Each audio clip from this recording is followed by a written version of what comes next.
This is New Guinea, also known as Papua. It is the northern part of the Australian continent. In 1959, the Freeport Mining Company wanted West Papua's vast mineral wealth. And in 1959, an American lawyer proposed an illegal use of United Nations trusteeship, that a cooperative UN could in effect sell the Papuan people, or trade their sovereignty without their consent to Indonesia, an Asian power from whom Freeport could obtain a mining license for West Papua's wealth of gold, silver and copper. During 1960, the US learnt that neither the Commonwealth of Australia, nor Malaysia wanted to be involved in this scheme, and so the proposal was modified to ask the United Nations itself to act as the UN-appointed administrator that would then ask Indonesia to become a colonial power looting the colony. When America elected John F. Kennedy as president, the Freeport director Robert Lovett told Kennedy to appoint Lovett's friend McGeorge Bundy as the new U.S. National Security Advisor. To Kennedy's credit, throughout 1961 the National Security Council under Bundy pleaded without success for Kennedy to authorize this scheme. Yet when West New Guinea held elections to establish its own government council recognized by Australia and New Zealand, America had refused to acknowledge the elected council and instead told Indonesia how to exploit the United Nations to gain Asian control of this Pacific territory. Indonesian officials said they liked the idea, although they do not wish to call the proposed trusteeship a trusteeship. 6 months later the UN Secretary-General was killed, and, due to an action by Indonesia 2 days before his death, he was replaced by Indonesia's Burmese friend U Thant. 4 weeks later an American journalist, Bruce Biosat, published news of the American proposal to betray West New Guinea to Indonesian colonization. And on that night, the West New Guinea Council held an emergency night session. The Council wrote a manifesto of independence, and designed a flag and other national instruments which they presented to the colonial Dutch the following day. On the 1st of December 1961 the Dutch raised the new Morning Star flag next to their own across West New Guinea and renamed the territory as West Papua according to the Council's manifesto. Also on 1 December, in Washington the U.S. National Security Advisor McGeorge Bundy was personally pleading with Kennedy to authorize the proposal to in effect sell the West Papuan people to buy good U.S.-Indonesian relations for the 1960s.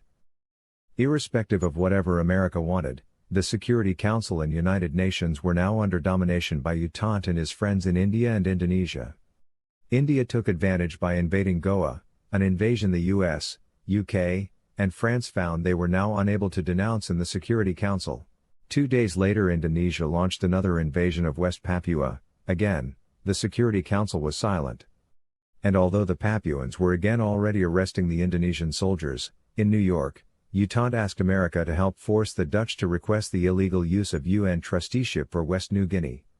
America appointed Freeport director Robert Lovett's best friend, Ellsworth Bunker, to help Indonesia get the Dutch to sign the agreement asking for UN occupation.